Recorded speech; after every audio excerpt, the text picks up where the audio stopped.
Welcome to the Foul Play YouTube channel. Hey everyone, welcome to our podcast number 3. And joining me, my name is Dr. Silkman, and joining me tonight on our podcast are our following guests: Bibi, Big Jeff, Emma Jenk, Lily, Kelly, Obi-Wan, Zoe, and Sammy.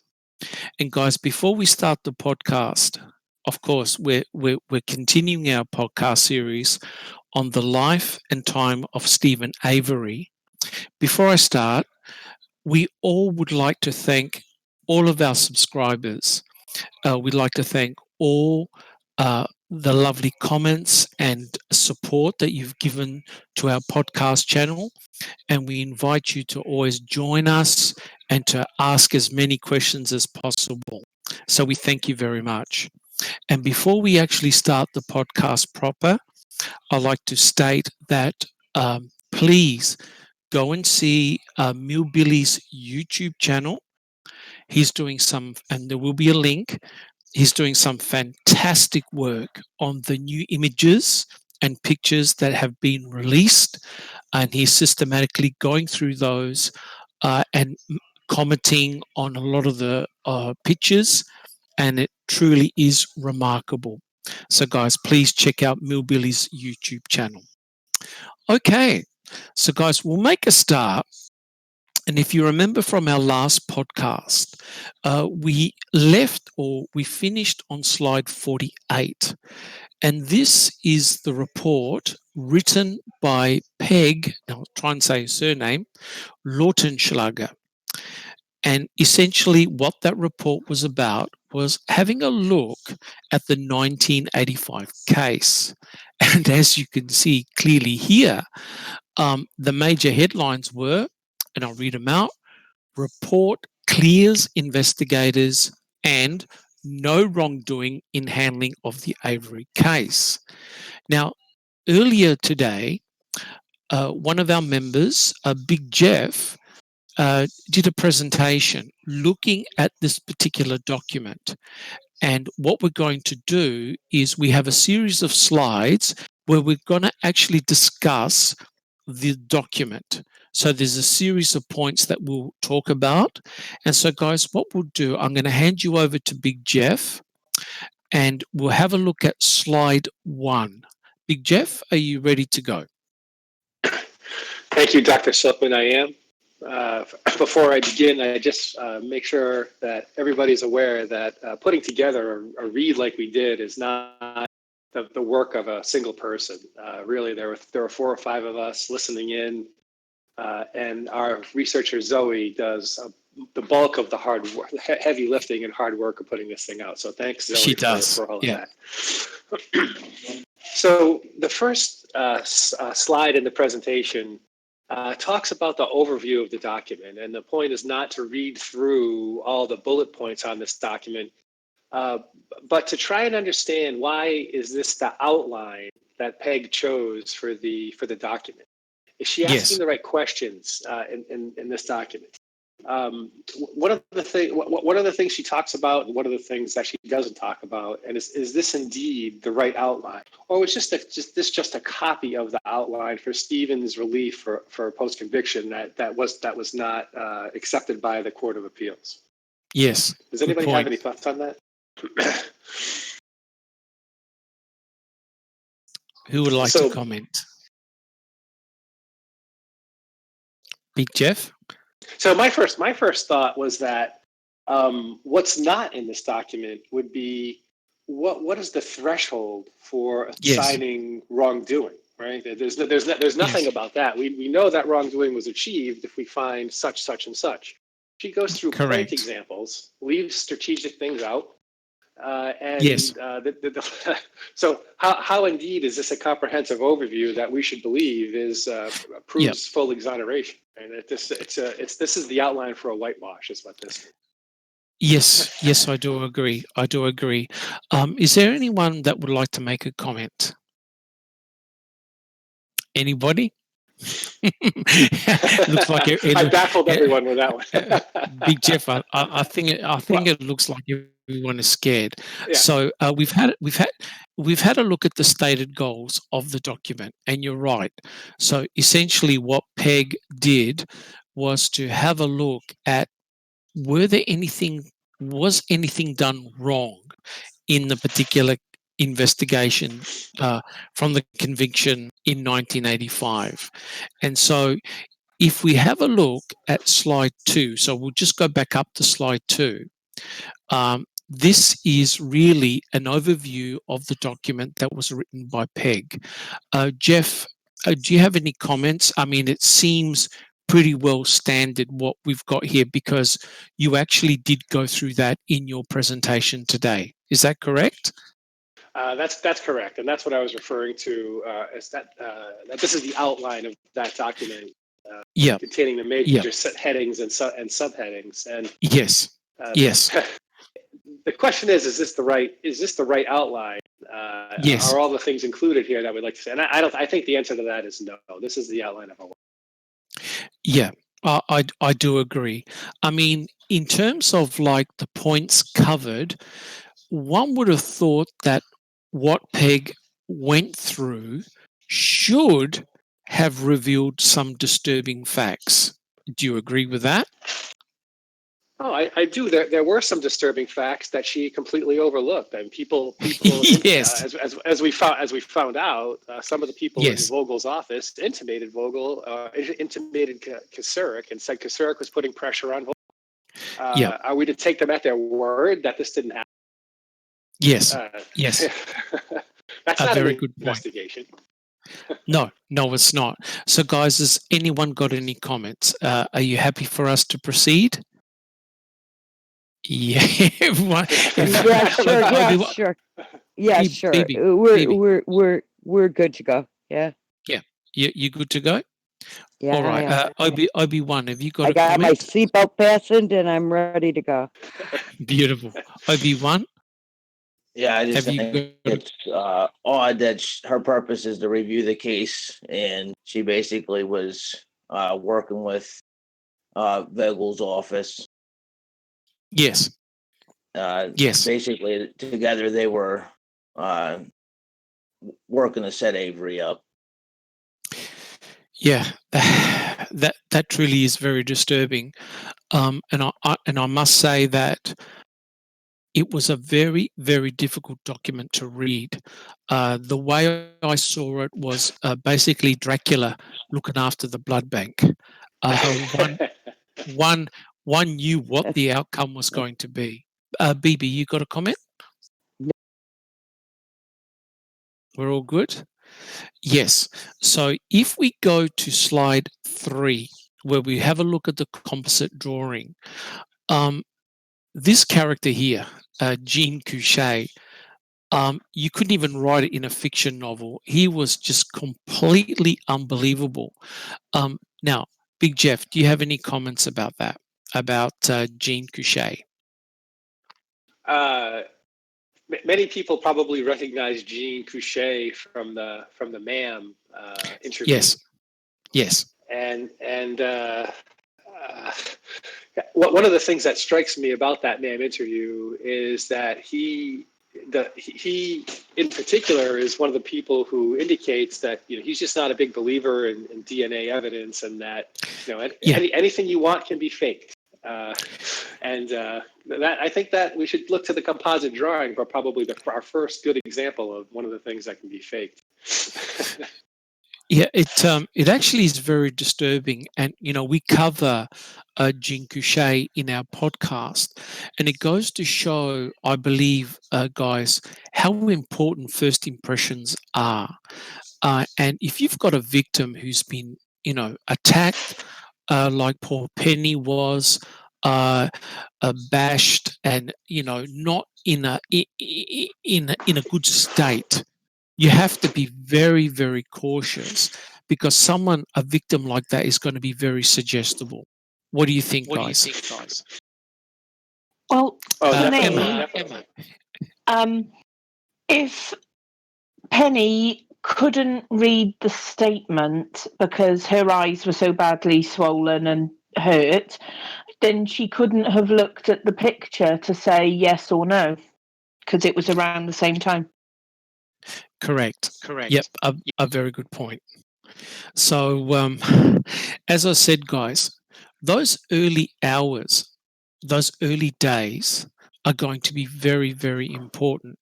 And what struck me, and I think Big Jeff will agree with me, and same with the other guys, was Jean Couchet's nonchalant attitude. He actually didn't care at all. And he was very blasé, flapped his arms around, rolled his eyes, moved back in his chair. No matter what the prosecutor was telling him, he honestly did not care. And I've never, ever seen someone who's drawn a drawing of a potential suspect, frame it, and put it in his office. Guys, does anyone have any comments about that one? Obi-Wan? No, do you never have like a background before, as in being a sketch artist? I believe that was his first one. Yeah. I believe that first and only. Yes, Tracing. Yeah, yes, and I believe they were having a sale of wax paper and tracing paper that weekend. I think, guys, what do you reckon, Bibi? Yeah, onion skin paper. I'm pretty sure. Yeah. Yes. Obi-Wan, have you got any additional comments? No. Okay, Big Jeff. Yeah. Yes. I mean, just to prove that we are not making wild assertions about tracing. If we take a look at the slide in the presentation called a composite drawing, we grabbed this from the internet, and this is actually an overlay where the composite drawing is made transparent and overlaid onto Stephen's mugshot from the Sandra Morris arrest. Yes, and that's shockingly good. And the person who overlaid it also erased part of the eyebrow and the nose because he did do a horrible job tracing the nose. Yes, so that you could see just how closely, like, the eyebrow fits exactly. Yes, and when you think about it, sorry, Big Jeff, go. When we contrast this with the Peg's whitewash, the statement that she chose to use from Jean Couchet, that she relayed back in third person, was he was told that they had a mugshot. However, he told everyone not to show him either the mugshot. Don't show me or the victim this mugshot. I'm just gonna draw this picture from what comes into my mind, from what the victim said. Yes. Obviously, from this overlay, that's crap. Yes. And that's the first evidence that Stephen Avery is targeted in this investigation, right? And that should be Jean's Peg's first clue. That is excellent. And when you have a look at the overlay, think about it, guys. How did Jean Couchet get all the hair to go in the correct direction and orientation? as if Stephen Avery was standing right in front of him. How did he do it? Because paper. Exactly right. I mean, did Jean Couchet strike you as a talented artist? Not by the nose. No. Even you trace it, it still looks more like the Burger King guy than Stephen Avery. Yeah, correct. But what is remarkable, and we'll talk about it in a second, was that Peg actually didn't see anything wrong with that. Right? Now, we're casual observers, we're casual researchers. We've picked it up. In fact, we've actually covered this in the podcast where we've looked at side-by-side comparisons. And it's pretty obvious from the hair where he had obtained the images from. But he denied it. He denied doing it. That's remarkable. Arrogantly. Yes, so he did. Arrogant. Yeah. Yes. He didn't care. He was at a situation and at a position that he did not care what the consequences were going to be. He steadfastly said that his drawing was accurate, and he even slipped out that his drawing was more pertinent than DNA forensic evidence. And he stated, you know that DNA can be faked, right? Oh my Lord. Oh my Lord. Did he just give away what happened further down the track, guys? You know where I'm going? Oh yeah. Multiple times. Yeah. Obi-Wan. He took pride in his work too. He had it hanging in his office. I thought Yes, that he was. did. I Yes, he understand did. how you can think you did a good job here. Yes. Well, it's the framed frame up. Right. Perfect.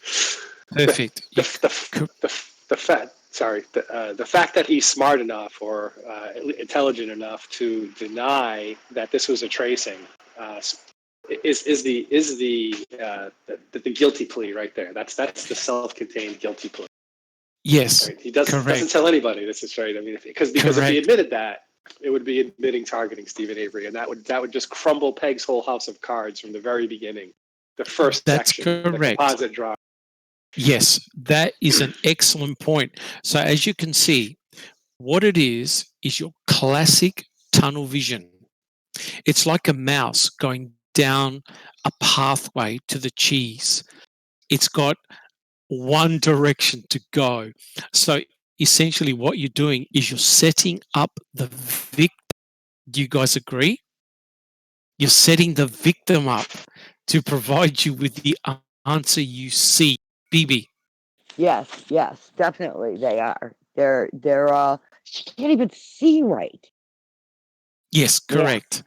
Correct. And guys, in one of our other podcasts, I showed you the images of poor Penny and the way she was bashed around the eyes. And she even said that she could not see her own statement.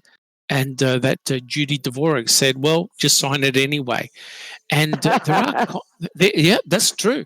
And there are consequences, which is remarkable. And guys, just before we leave slide 3 with Couchet, he still believes that Stephen Avery attacked Penny. You know that, right? He still believes that his diagram trumps DNA forensic evidence, which is remarkable. Remarkable is a very nice way to put it. Yeah, truly amazing. So guys, if we go to slide number 4, this is looking at the photo array and the live lineup.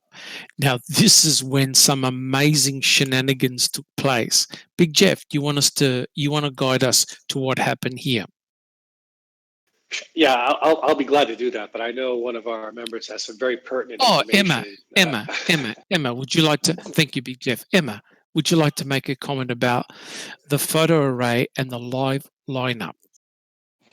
The live lineup is the bit for me that I really want to sort of talk about here. I oversee victim perpetrator meetings, and one of our techniques is called point and click.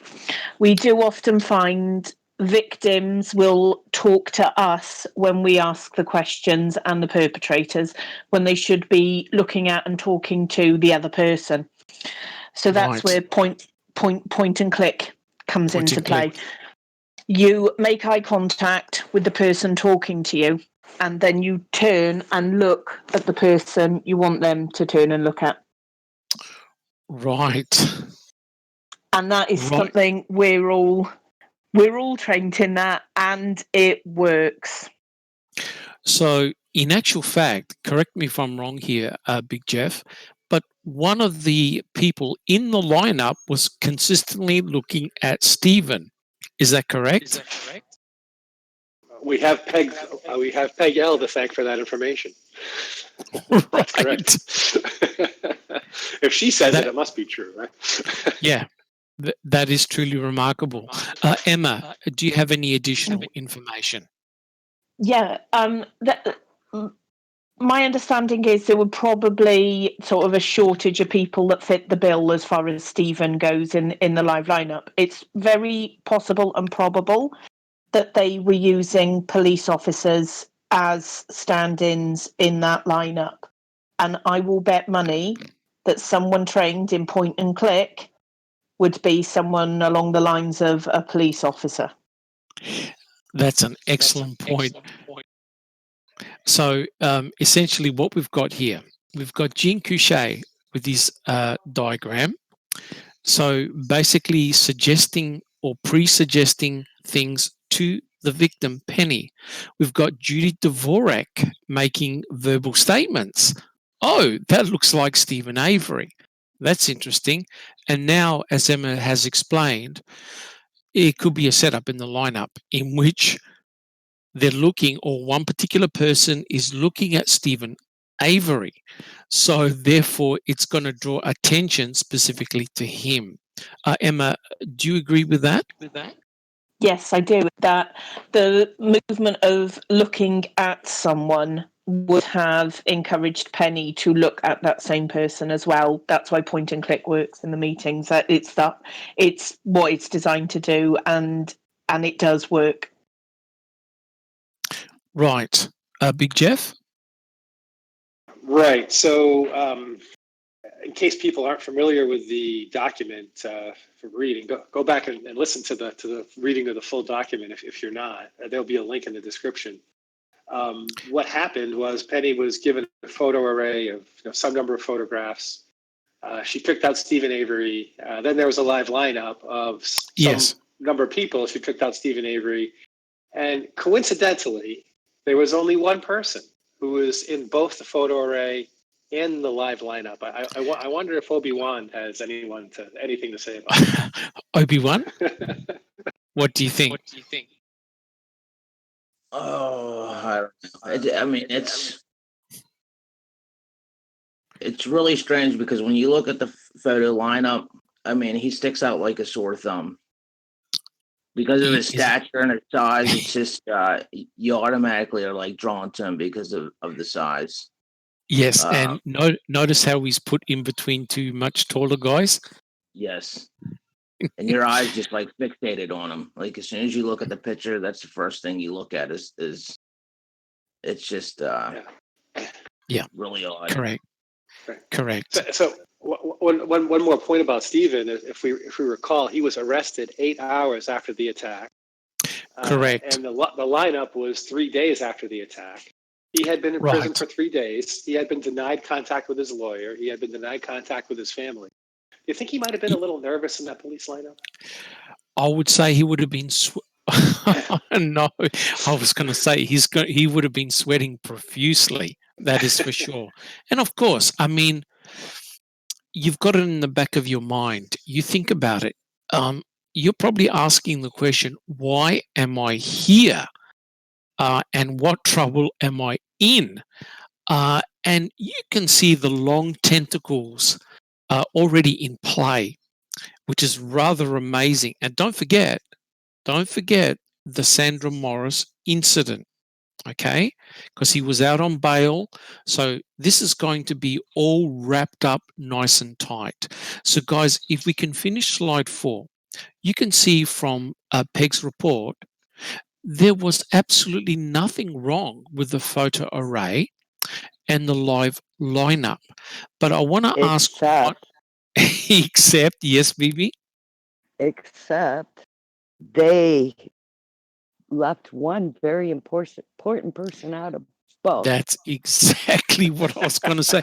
Does anyone want to have a guess who is not present in the photo array and the live lineup? Dum. Gregory Allen. Kelly. Thank you. Yeah. Correct. Do you want to make any comment about that? Only the fact that that's where they had already set up the tunnel vision for Stephen Avery. That's why they deliberately kept Alan out of it, so that it wasn't directed or given the opportunity to even have that slightest moment that she could click and go, oh my God, that's him, that's the one. They kept her tunnel vision on Stephen Avery. Fantastic. Obi-Wan? Wasn't it true that they did have him in the photo lineup but had him removed? That I don't know. Does anyone know whether he actually was? Not that I've ever heard. Yeah, I've never heard of that one, heard. Obi-Wan. Yeah, I mean, Emma. it could be possible, but Yes. because they're dirty, and they knew about Gregory Allen. There's no way around it. But Yes. Well, they inserted Stephen Avery in. Yeah. well, yeah, that was the whole goal, was to get Steve. Yeah. It actually reminds me. Basically, what they did, it was very, very clever. Stephen Avery was your surrogate, Gregory Allen. Would you guys agree? Well, He was your yeah. substitute. He was your substitute. And everybody leaned in to Steve Avery, and it just, Couchet, the pencil, Dvorak, everybody right from the beginning leaned into the Steve Avery thing, and Yep. It's providing a channel to one person. I believe that they at least wanted to bring him up on these charges, whether they ever thought they could make it stick. I'm sure they knew that it wasn't him, but I think they were wanting to stick it to him, and they thought they'd send him a message, maybe, and but they happened to get him. Correct. And what you've said is a very important point, which we'll discuss in a minute. So, guys, we have a look at slide 4, and apparently from Peg's analysis, it was perfect. There was nothing wrong whatsoever. And both Big Jeff, Obi-Wan, and BB have made very important points. It's not who they included, it's who they excluded. And we all know that person was Gregory Allen himself. Let's have a look at slide number 5. Big Jeff, would you like to go through this? Right. So what this slide is for is to open up the floor a little bit to the people who listened and say, when you heard the read, what were the things that you couldn't believe? Your WTF moments. There's no need to spell that out. I think it translates across multiple languages. Yes. Yes, it does. And the very first one that struck me was the heading, Stephen Avery was a reasonable suspect. Yeah. Really? Yeah. And as we know from the following the document through, she specifically cites the running of Sandra Morris off the road. She doesn't list Sandra Morris by name. As a matter of fact, she calls him a deputy sheriff's wife. Fantastic point. Because what Peg did is she made it impersonal. You're right. Various names, various relationships were deliberately left out. And correct me if I'm wrong, but didn't they also say that the intent was sexual in nature? That is, Stephen running his cousin off the road. I think Lily would like to weigh in on that one. Lily. Do we get a comment from Lily? I am really, really going to have to hold back on that one because it brings out my potty mouth very, very badly. And that just right there will tell you exactly where I stand on that.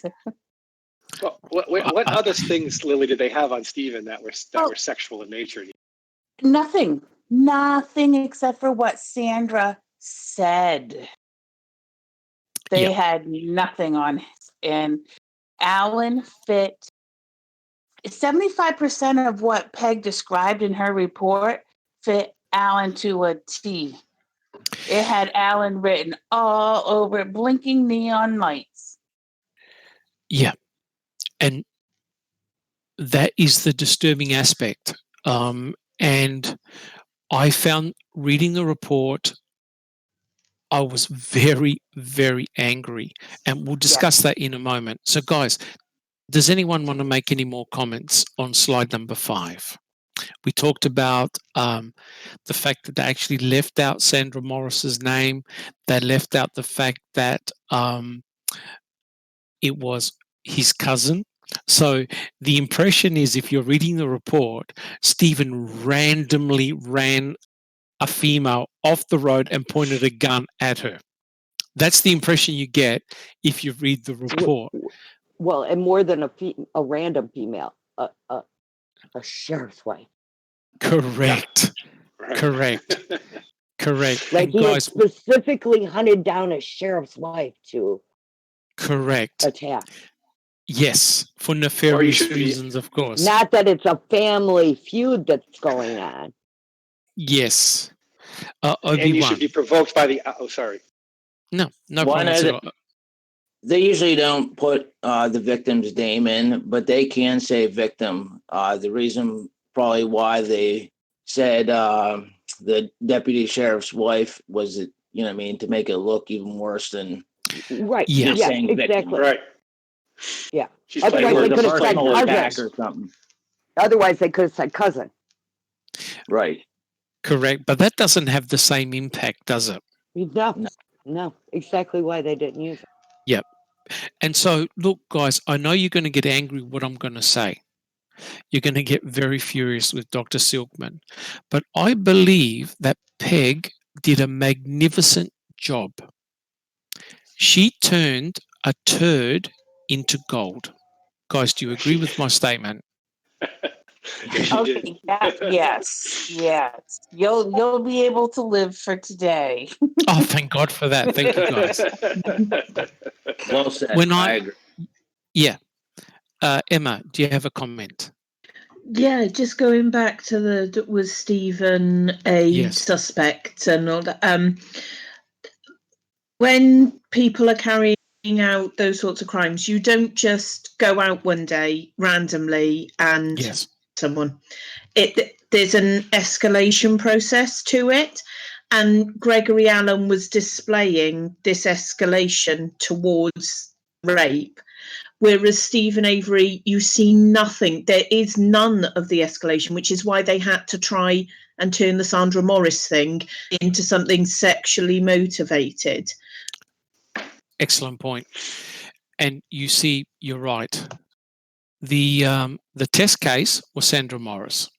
So therefore, what the prosecutor was doing was very clever. They looked at Stephen's past and they said, this guy, he threw a cat in a fire. He's got no qualms about harming a poor innocent cat. He's been involved in robbery, right? He's involved in pointing a gun at a female with a baby in the car. So therefore, what you're doing is you're building up this image in the judge and the jury that this guy is a monster. Now, guys, don't forget, what did the judge say to Stephen Avery for the murder of Teresa Hallbach? Who could remember what the judge said to him during the sentencing? Anyone That he was remember? that he was one of the most dangerous people that he'd ever seen. Yeah. Correct. He was the most dangerous, worse than any serial rapist, murderer, serial killer, a pedophile. He was the most dangerous person he had ever seen. And you know what's ironic? The only person who ever cried was who? Stephen Avery. The only person who showed any true emotions. All right, guys, we're getting a little bit ahead of ourselves. Any other comments about slide number 5? I think it's worth it to talk about some of the other WTF moments. Yes. That we didn't talk about in our previous podcasts. We talked about the 16 eyewitnesses. We didn't talk about the time to drive, though. Excellent point. In order to establish that it was actually possible for Stephen to have committed this crime, given the receipts that he had and the eyewitnesses, the police did a drive test from one place to the other, from the Green Bay site to the beach. And they said, yep, we were able to accomplish that drive with 10 minutes to spare, right? But they didn't account for the fact that they went 10 miles an hour over the speed limit, that he had 5 children in the car, I don't know if Excellent anybody has point. kids. I have kids, and with one kid in the car, that adds another 10 That's minutes to anything that you easy. want to do. Easy. But the amazing thing here, guys, is that they completely bypass the reality of the situation. And that is, in order for them to do this drive scenario, they had to bypass the fact that Stephen had, 16 alibi witnesses, including his own father and mother. And it must be horrendous that as a father and as a mother in court, you have the prosecution telling all the alibi witnesses that they're liars and fabricators. And it must be very bad that when you're standing shoulder to shoulder with your son, pouring concrete, and the prosecutor, Vogel, is saying, no. He was raping, bashing this woman on a beach. Guys, where do we go from here? Who would like to make a comment? Just a quick point here. Yes, not that I'm defending the state or the prosecution in any size, shape, or form, but there is actually an act of law that says the victim's word carries more weight than the alibi provided. But I think it's alibi, not alibis. I think the sheer weight of alibis question. That's an excellent point. Big Jeff, do you have a comment? Oh, I was just agreeing with Emma. Yep. BB, you have a comment? Yes, I have one. We were able to pull it off driving 10 miles over the speed limit, not accounted for not only loading children in the car, but also a set of newborn twins. Lily can testify to that because she's had twins. Yes. And he so he supposedly drove 30 miles an hour over the speed limit with his kids with him to go race to this beach to possibly quickly find somebody to grab to rape real quick on his way to go shopping. And then to go buy some ice cream and clean my car, right? Honey, you and the kids sit here at the beach and look at the ocean while I go for a quick jog. I'll be back in a minute. Yeah. I mean, that's right. When you isolate it and you look at the reality, it is absurd, completely absurd. Yet they accepted it. And that's why this case is so crucial to understanding what happened to Stephen with Teresa Horbach. Guys, do you agree with that? Absolutely. You have to paint a picture for 12 people. Yes. For God's sake, he had to have a van to fit. They had 5 children, right? 5 children. 5 children, the 2 of them. It had to be a van. Yes. To load them in. Yes. Yes. To go race down the highway. It's truly remarkable. Guys, does anyone else have any comments? Just the last one would be, do we know who did do we know who in the state crime lab did the forensic analysis on Stephen's clothes to show that there was no cement dust? You know what? Do we know anybody in the crime lab that we're suspicious about? I have an awful feeling I do, because does hairspray remove some? Now, Jeff, you're getting too good now. You are. That's true. And in actual fact, in actual fact, this, in all seriousness, this is really what hurt Stephen. The fact that they couldn't find the so-called cement dust on his clothing. I mean, what the hell? But I think they found cement. Did not find any vegetation, any pollen, anything that was to the area of the beach. They did not find that on his clothes either. Yes. Excellent point. Yeah. Excellent point. Obi-Wan. I picture Sherry out beating the pants Sherry Culhane out beating the pants against the railing before she tossed it for cement dust. Correct. Obi-Wan, do you have a comment? Yeah, I just wanted to get back to the presumption of innocence over Yes. 20-something eyewitnesses that gave testimony. But what about the witnesses that were there at the beach that day? Yes. And you're going to have that many people testifying on Avery's behalf. It just seems like the presumption of innocence just didn't exist in this case whatsoever. I think you could tell. That's a very good point, Obi-Wan. In fact, I think it started with, this is the way, to me, this is the impression I got. Stephen Avery, you're guilty of this crime. Now prove it that you're innocent, rather than the other way around. Is that, how do you think? You reckon that's correct? Try and prove. Right. Try and prove that you are innocent. Now, this is interesting. Someone mentioned about eyewitness account. I believe that studies have been done. Do you know what is the least accurate way to get a suspect? Eyewitness What's accounts. the eyewitness accounts? The studies have shown that people can be easily fooled, manipulated, and get it wrong. Now, guys, we've just gone through this. We've gone through Dvorak, we've gone through Couchet, we've gone through the photo array and the live lineup. And guys, we also have one person missing, Gregory Allen. So the odds are all stacked against Stephen.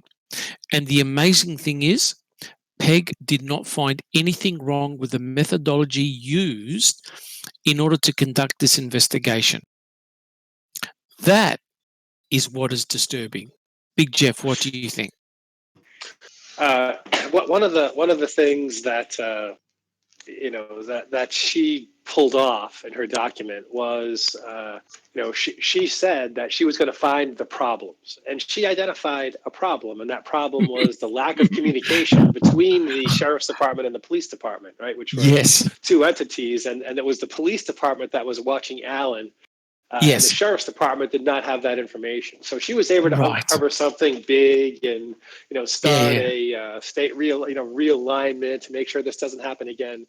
So if you Yes. want to whitewash something, you find a problem and you say, okay, well this is what we need to fix. Correct. It couldn't have happened, right? So that was her.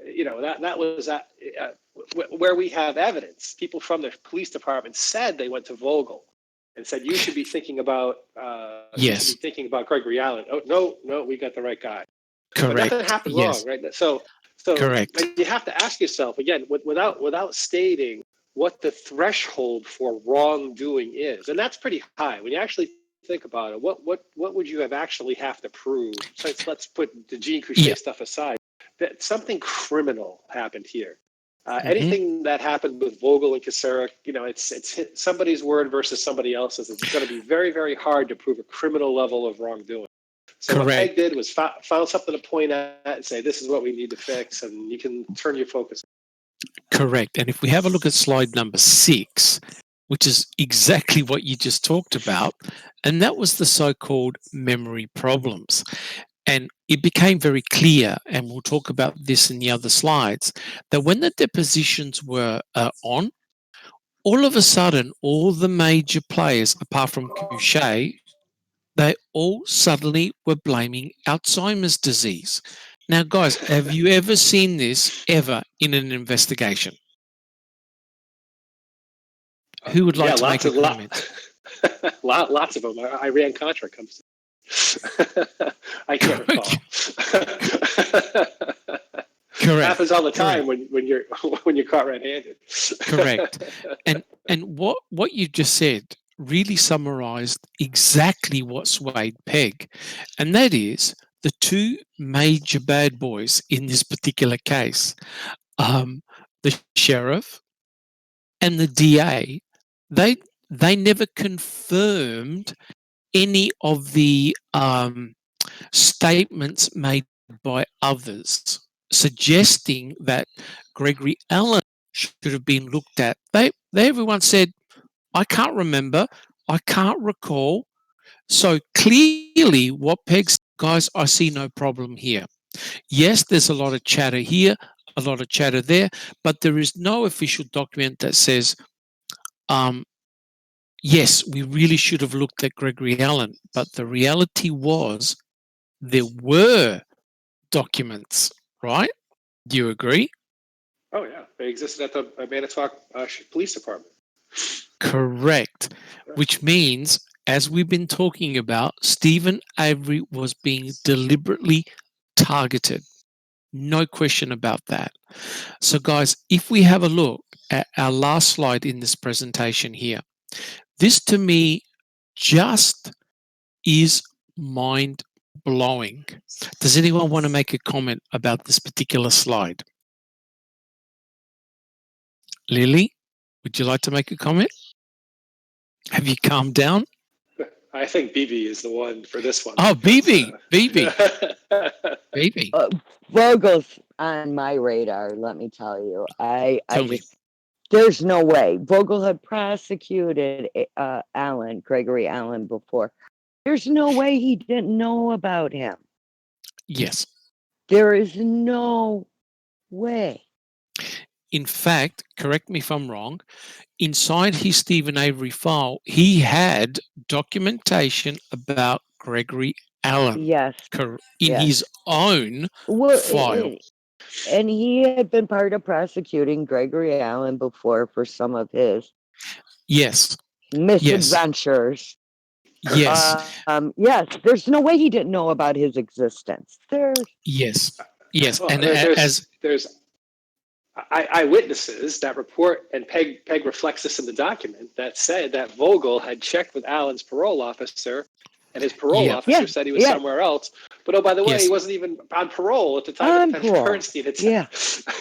I know. So, it's mind-boggling, and there's no way Vogel could say that he didn't know. He knew exactly. So, in effect, this is as worse as it gets. The impression I get all the time by reading the documents is the fact that Gregory Allen, with his past and propensity to do this particular type of crimes in this particular type of area, was shielded. They ignored him. They did not, the radar was not pointing at the obvious suspect, but the sheriff who pressured Vogel to prosecute, they were targeting Stephen. And it seems to me that they had the perfect opportunity to put him away for a very, very long period of time. Guys, what do you think about that comment? Well, it also seems to imply that Allen was afforded an awful lot of protection, Gregory Allen, because it was a long time before he finally gets picked up. He's going from being watched all the time. The minute he's not watched, this rape happens by somebody else. And then what? It's like 10 years later. 10, you're correct. 10. Before they finally, with his record, are able to put him away. It's almost like he worked for like that club that Dave Bagoda talks about, and he was like afforded some kind of protection. Because how does that happen? You know, is it possible that he was like Emma said, the amping up and everything? They could. Yes. Yeah. But could it be possible that he was a confidential informant? It seems like he would have to be something, because how does he go under the radar for this event and everything else for 10 years when he was being so watched up to that point? Correct. If we generalize the concept, if we generalize the concept of confidential informant and say some type of tool for the sheriff's or police department, that opens up the thinking a little bit. Or the boys club. The boys club or something. Yeah. Yes. Obi-Wan, do you have a comment? Daddy. Yeah, he was. He wasn't even. Somebody has a comment. Obi-Wan. He wasn't even prosecuted for Penny's case, right? He Correct. just evaded Correct. evaded every the statute of limitation. Yes. I think they consciously decided not to prosecute him. I've seen that article. I wish we had it for this presentation. Yeah, it was that one. He was already in prison for 60 years. So I think the thinking was that why give him the break out of prison? He's going to die in prison because of his current 60-year sentence. So yes. Why give him the break of a new trial? Yes. And the other disturbing, sorry, Emma, did you have a comment? No. Lily, would you like to say something? Yes, what was it that Gregory, if he was a confidential informant, what was he reporting on that it was worth him being on the streets? Had to be something big. Had to be something very big.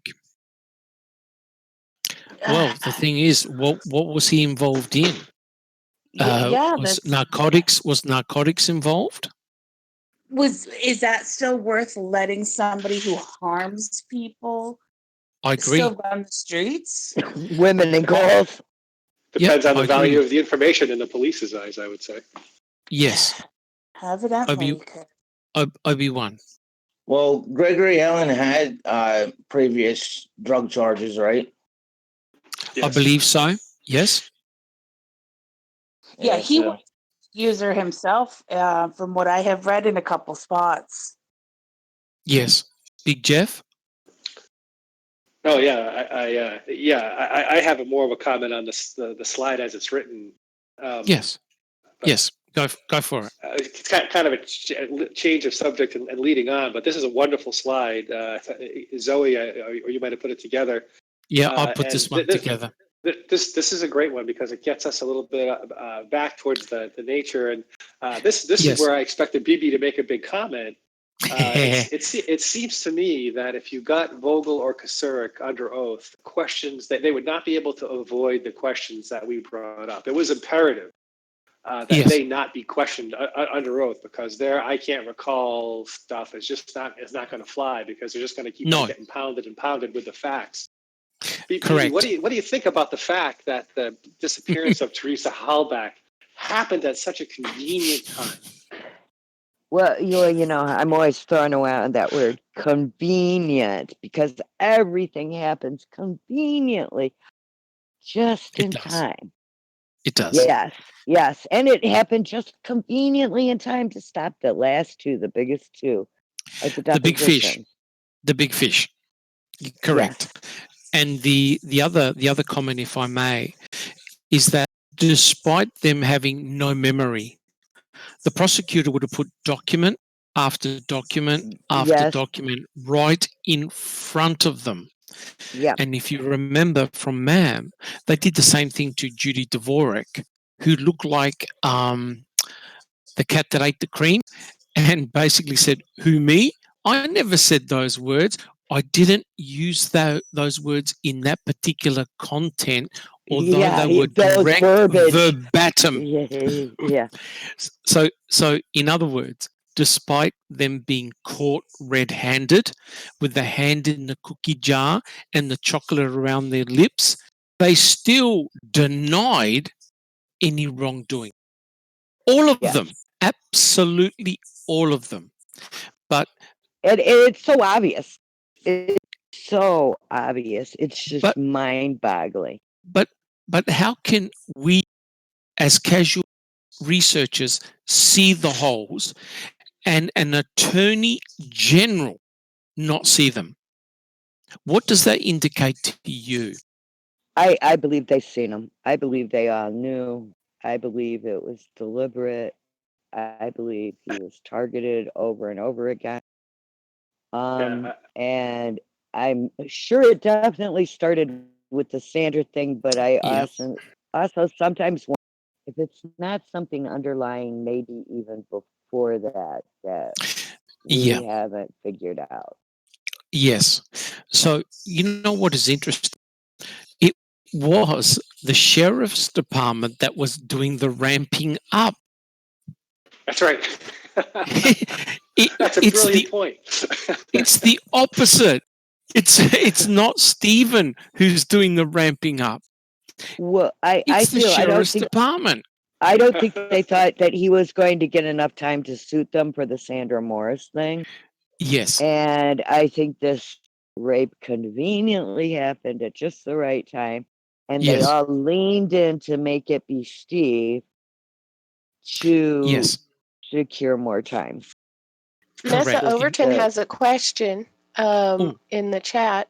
She Yes. said, who's the guy, the druggy guy, who said Stephen told him about a baggie in TH car? Did Vogel have anything to do with him? I'm not That I don't know. sure who that guy is. Is that one of the jailhouse snitches that spoke against Steve? It could be. It could be, because I do believe that is in CASO. That is definitely in CASO about there's the drugs. one that wrote like the 7-page letter. Yes. That's the one about Teresa. Yes. This would have been before that, I'm assuming. And I think there was one But I think before she's that. asking if Vogel had anything to do with this individual. Right. I'm just even trying to figure out who the individual is. No, without looking at the cases, no. That I don't know. But the final comment I would like to make so that we can continue our podcast, and it's been excellent with all the questions, is, guys, do we honestly believe that this was just a fluke, just a coincidence, that the two big fish, the ones which would have brought down the house of cards hard, just happened to be bang smack in the middle when Teresa Horbuck goes missing? Who believes that was a fluke, a coincidence? It is hard to believe. It isn't. It's just amazing. If it is a coincidence, it is one of the amazing ones of all time. I definitely do not think by any means. Does this many coincidences happen simultaneously, always conveniently one right after the other? It's one or two, yeah, okay, maybe. But when you're like at 6, 8, 10, when is a coincidence not a plan? Yep. Yeah. Yeah. I mean, sorry, Big Jeff.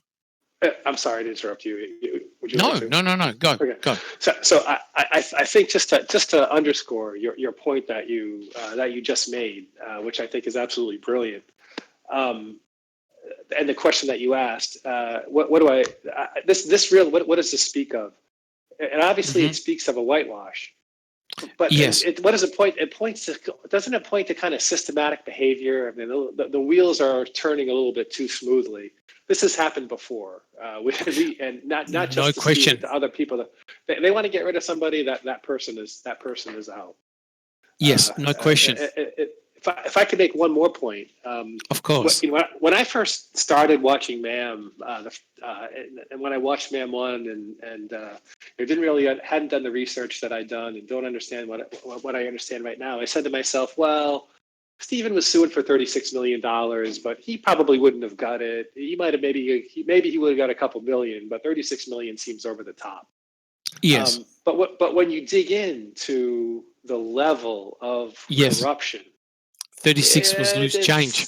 It's 36 million. $36 million. He had a real case. This just wasn't an accident. You could, if this was, truly, they couldn't have done anything else, and a case of mistaken identity, and it could have happened to anybody. But when you start piling the evidence up here, this really was a target job. And if he could have made that come out, then his award could have been historic, thus making the possibility of coincidence even less likely. He would have brought, and we'll talk about that when we have a look at the next slides. He would have brought down all of the MTSO, all of them, and including a DA, right? It was huge. absolutely huge. These were desperate men. They knew that if the sheriff and the DA were deposed, all hell would have broken loose. And guys, if I could just make Emma, do you want to make a comment? Yeah, I just wanted to say, wouldn't it have just been Stephen Avery versus bringing down all those people? It would have been every case that they've ever looked at being questioned as well, any case that they were involved in. A floodgate would have point. opened, absolutely. Correct. So, in effect, they had to use a sledgehammer to crack a peanut. They had to send a message, a strong message, that you're not to question the system. Stephen questioned the system. And I'm talking about what? Wisconsin, the MTSO, the legal system. And as you can see, Peg cleverly bypassed all the damning points and just glossed over them. And the two people that lied, and they actually didn't lie, they didn't open their mouth, was the sheriff and the DA. Therefore, according to Peg, she couldn't get any of the hearsay stories to stick. So therefore, the conclusion was, now wait for it, no one did anything wrong. The only thing that was wrong was the fact that there was a lack of communication. Guys, do you realize that 911 happened as a result of lack of communication between the CIA and the FBI? A lack of communication. Here we have a sexual predator who did whatever he wished. He was a shark in a small pond and just preyed on people. And because of the attitude, because of the mechanism in place, you had someone with a known profile, a propensity to this type of violence. They turned a blind eye.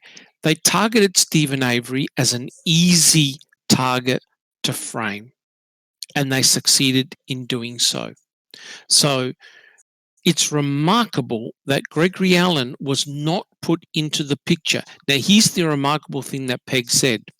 Oh, Stephen was free because of the, what was it, Big Jeff? He was freed because of?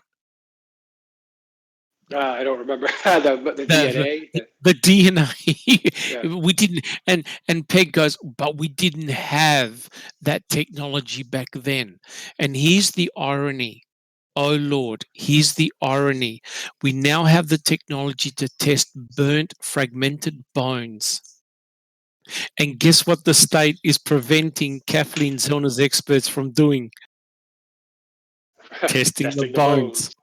And yet they went to great lengths to do it too. Yes, and yet Peg is saying, well, it's not our fault.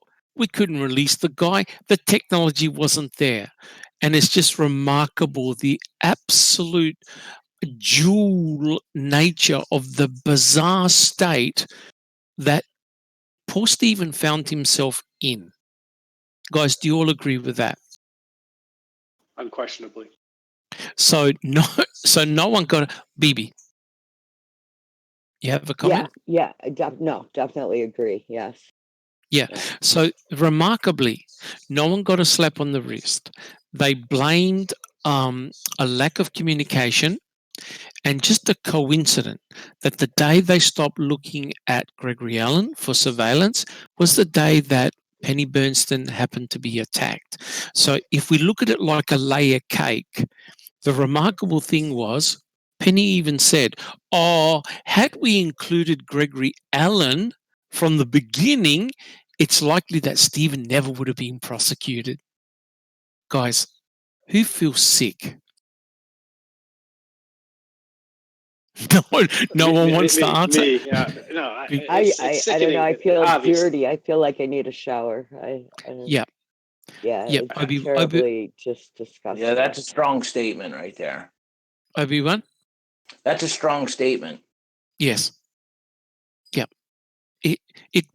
I've never, I thought when I read it, I thought I was in an episode of The Twilight Zone. I had to double read it to make sure. And she listed all the problems that were found, every one of them, and then had the gall to say, well, had the sheriffs really looked at Gregory Allen, this wouldn't have happened. And did anyone actually apologize to Stephen? No. No, nobody did. Only Penny. Only Penny. Penny. Unbelievable. Yeah, I mean, that's just mind blowing. So, guys, are we happy to? Oh, do we have a comment? We're all good. Are we happy to leave the analysis of the document now? Do we have any further comments? My final comment is I just hope that our listeners understand why it was so important to go back to the beginning. Yes. And spend so much time on this. We actually spent more time on it in our multiple podcasts than they do in Making a Murder. And it's so critical to understand. Yes, we did. And Jeff, I'd like to thank you for your brilliant reading today. I love the way you put it all together, and you know what? It just slotted in perfectly with our podcast. And I emphasize to the listeners out there that it's important to go back to have a look at the genesis of where we are now, because by doing so, you can see systematically what the state did to Stephen. And the remarkable thing is this: instead of apologizing to him, they went after him even harder with a murder, right? An attempted rape wasn't strong enough per se. They now pinned a murder on him. And that's just mind blowing. Guys, are we happy? No, we're not happy. No, definitely not. Disgruntled. Want to break my television? Yeah. Are we happy with the analysis? Have we left anything out? I think we've really probably. Right. We still probably left some stuff out. Absolutely. So, can I ask Zoe? Zoe, how are we going for time? We are now at 1 hour and 7 seconds. Wow, we're only meant to go for an hour, so I reckon, guys, what we'll do 3 more slides, because I think tonight was pretty intense. Will you guys agree with that? I think people's emotions are running pretty hot right now. Yeah. So I reckon what we'll do is we'll do 3 more slides, and I reckon we'll call it a night for our podcast, which I think will finish on the perfect note. So if we have a look at slide 49, and as you can see, real quick. Oh, yes. Vanessa Overton, she keeps bringing up Dave Bogatka. So I'm wondering, she seems to have to want something to say about that. Dave Bogatka. Yes. Yeah. Dave. Yeah. Yep. I kept bringing up the boys club. Yeah. He was a witness on the beach to. Yes, he was. Right. Of it. And his story has never changed throughout the years. Yes. And the disturbing thing was, when he ran on the beach, he was told to go no further by the police. Is that my understanding? Am I correct? Yeah. Right. Yeah. It would have been shortly after the attack occurred. And he made sure, I think in one of his interviews, he said he made sure that he had notified the police that he was available. Yes. And they never called him or anything. He said he brought up the fact him and his wife even wrote a letter and had it notarized and had it sent to the police or the law enforcement to have it on record, but no response from anyone to them about their witnessing any of the I events. believe the same thing happened in both cases. He tried to. Yes, but it actually fits with the whole scenario, because what it is tunnel vision. And when you have tunnel vision, you ignore anything that destroys your belief. So when you've got additional witnesses telling you, guys, you're looking in the wrong direction, you can't actually take that into account, because if it destroys your hypothesis, Stephen Avery walks, because there's nothing to hold him, nothing to pin him. So you've got to try and bypass any other witness testimony, statements, forensic evidence. You just ignore it, right? So that way you're pointing the finger, the accusatory finger, at one man only. So what David Bogota said was very, very important. But did it actually go anywhere? Anybody got any comments? Obi-Wan, where did it go? Nowhere. It was just ignored. Yeah. I mean, I know I shouldn't bring this up, but I am. Another major case that I studied for many, many years was JFK assassination. This is exactly the same in terms of you target one particular person, and despite having strong leads, roads leading to other people, other suspects, you ignore them. You don't pursue them. So therefore, what you're doing is you're railroading one particular victim. So the sheriff saw an excellent opportunity to do a 2-for-1. Get Stephen on the rape, get Stephen on the running off his cousin off the road, lock him up for 32 years, send a message. Guys, what else?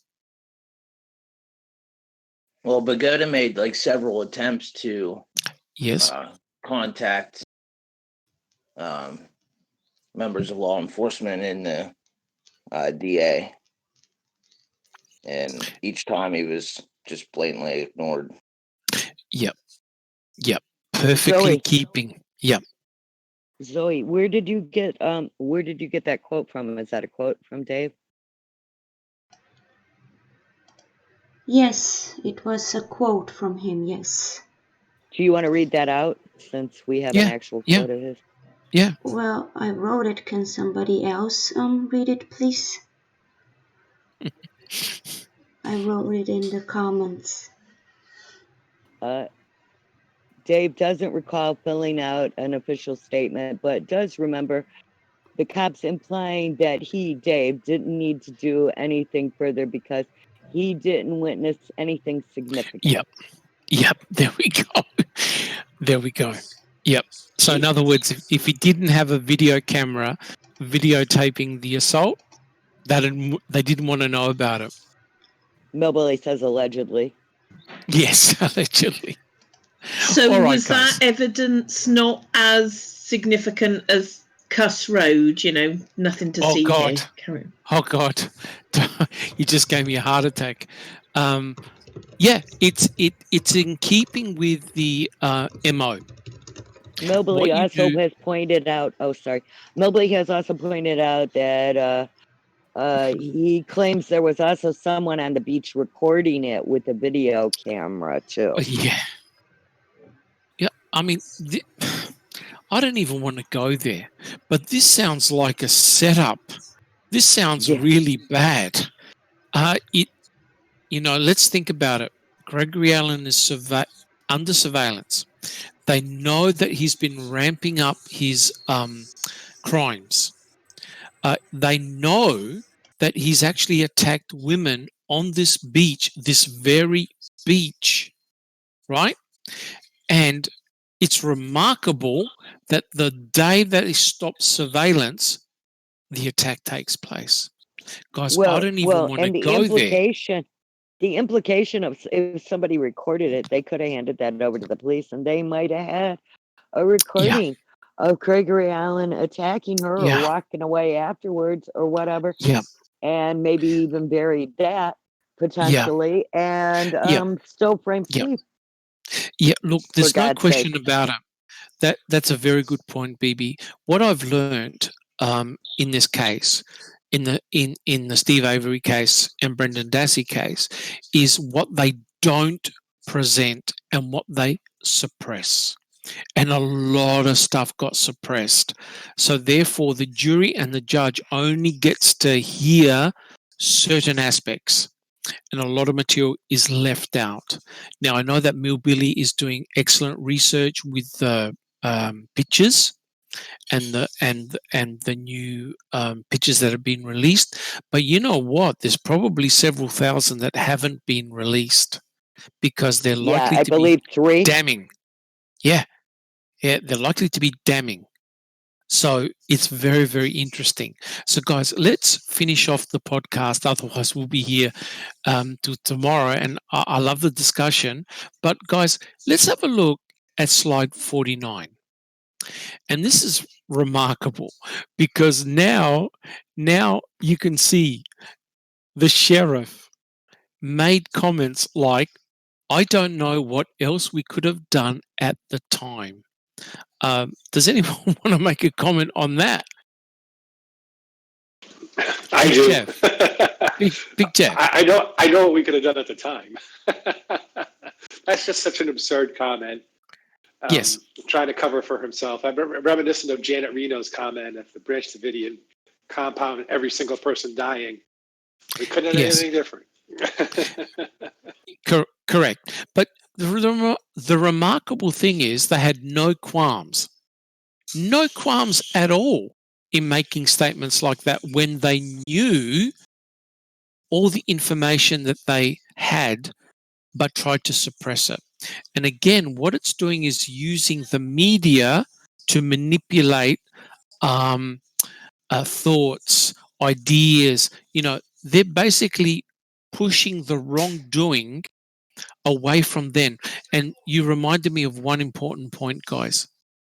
You know who Peg actually blamed for the attack and for the wrongful conviction? Have a guess. Guess who they pointed the finger at? No. Guess who they pointed the finger at? Peggy. Penny. Penny. Because her eyewitness testimony was really what swayed everybody. When I read that, I had to get up. I had to have a cold shower. I had enough. So have a look at what they did.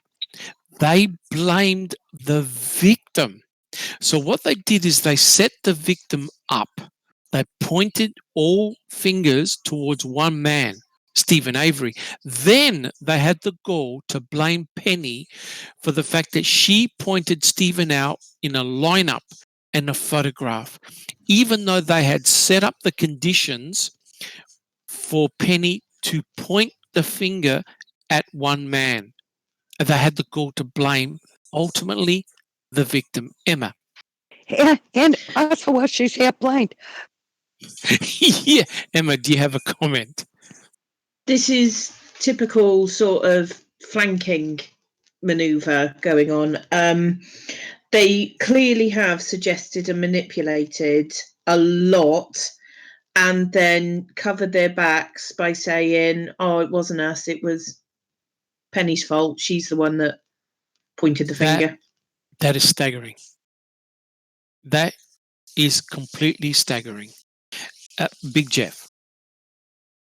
Can you just think of the type of outrage you get from the state if a potential perpetrator tries to blame the victim of a sexual, or she had it coming, or blaming? Imagine that level of outrage. That level of outrage should be here in this case for what the state did. Blaming. It is the equivalent.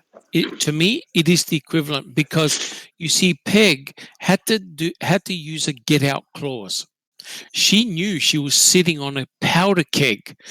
We're talking about police officers. We're talking about a sheriff. We're talking about a prosecutor here. So how did she resolve this? Hey, welcome, Millbilly. She blamed ultimately the victim. Millbilly, do you have a comment? Well, you also got to take into consideration that Stephen Avery forgave Penny Bernstein after all this. Yeah. Yes. Yes. Yes, he did. But he said that he could not forgive the sheriff. No. He could not forgive the sheriff. He did forgive. He goes, it wasn't Penny's fault. So, in fact, Millbilly, if we look at slide 50, it just summed up what you just said. And I'll read it out. This is Stephen. Stephen said, they said there was no wrongdoing with them. Then he said, then I wouldn't have did 18 years if they didn't do nothing wrong. Guys, does anyone want to make a comment on that? That's slide 50. For not being a man of complicated words, that says it pretty succinctly, doesn't it? But the remarkable thing is that no one accepted any blame. No one. And it seems like, oh, well, guys, yeah, you went to prison for 18 years. It wasn't our fault. Well, Millbilly, do you have a comment? Well, Mark Rohr, he's the only one in his depositions. Yeah. And when they're questioning him, he says, well, the evidence speaks for itself. What do you want me to say? Yep. Oh my God, Rohr during his deposition had such a twitch on the side of his face. It was going off like a red flag, twitching. He had like a tick going on in his face. And I seen him talk later, and he didn't have it. So he was really under stress during the deposition because it gave him like a twitch on his face. Excellent observation. He knew he was in big, deep trouble, and you could tell, guys. It's all there in black and white. We've been caught, but boy, it didn't turn out that way. That is for sure. So, guys, can we finish with our last slide? I think we've been going for quite a while now.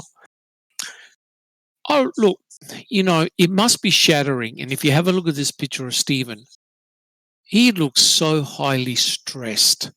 Puffy face, bulging eyes. He's had enough.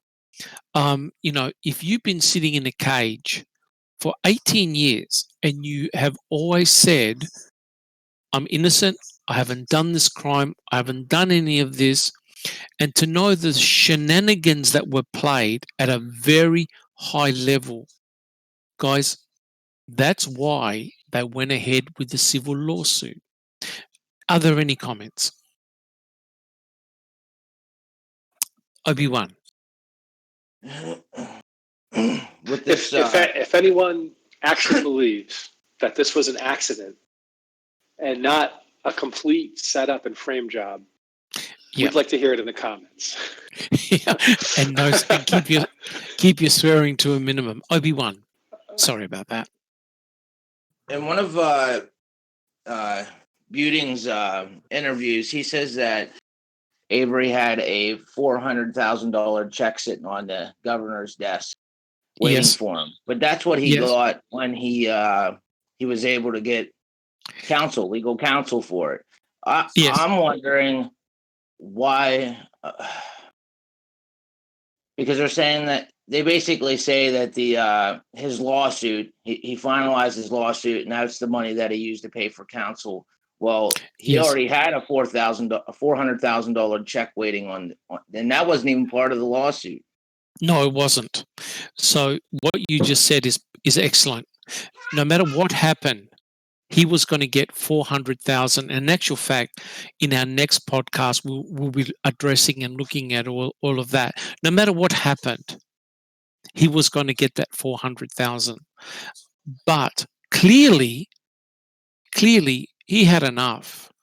So that's why he went ahead with the civil lawsuit. And, guys, when we think about it, look at the analysis that we've done.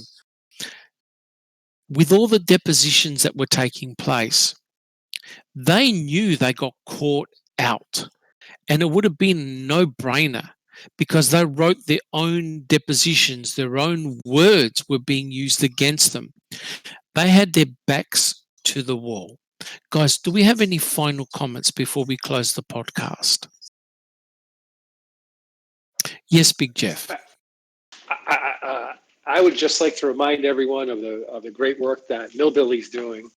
Yes. In my mind, thanks for coming to join us at the end of the podcast. There's nobody doing what he's doing. No. Trying to correlate the dispatch calls to the pictures, cross-referencing the dispatch calls to each other. And the timeline. Put a link to his recent live and his Discord in here. That would be great. The reason we have the Discord is for people who are interested to come and join. Believe me, there are not enough hands for the level of research that needs to be done. A lot of great people come and interact with us. That's why we do this. Correct. If you've got a story to tell, please come and join us, because there is not one person, there is not one group that can study this whole case. It's too big. And Millbilly, would you like to say a few words about your research? I don't even know where to begin. We'll have to have another podcast. It's been very tedious, just going over everything from day one. That's huge. Had I not done all this research before I listened to any of this dispatch audio, I wouldn't have been able to put things together like I have. Yes. After seeing all these photos, it's answering a lot of questions, but it's also bringing more questions that need to be answered. Yes. And there's a lot more info out there that we do not have. Yep. Yes. 100% correct. Big Jeff, do you have a comment? No, that was an accident. I apologize. That's all right. BB? I just wanted to say also, if you're into investigating this or you want to get more into it, come and join us. Help us. We're all there and very busy on Discord. Yes. And so, guys, I'd like to conclude tonight's podcast. I'd like to thank every member who's joined in, and thank you so much for all of your questions. Please do not hesitate. And like I said, all of our goals here, everyone here has one goal, not ego, not pride, but to make sure that these boys come home to hug their families, to hug their mums before it's too late, but also that justice eventually does take place. Justice for Teresa, Stephen, and Brendan, and the person that actually may have done this is brought to justice. Exactly right. Right? Somebody got murdered. Somebody. Whether you believe it's Teresa, whether you believe it's somebody else, which we'll be discussing later on, but somebody got brutally murdered.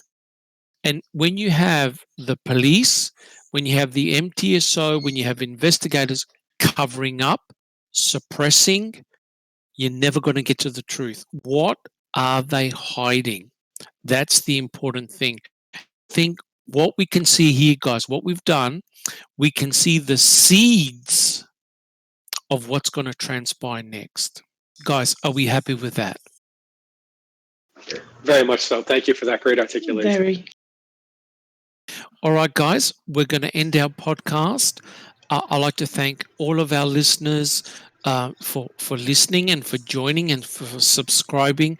Please go to Millbilly's YouTube channel. Have a look. He's done a lot of work.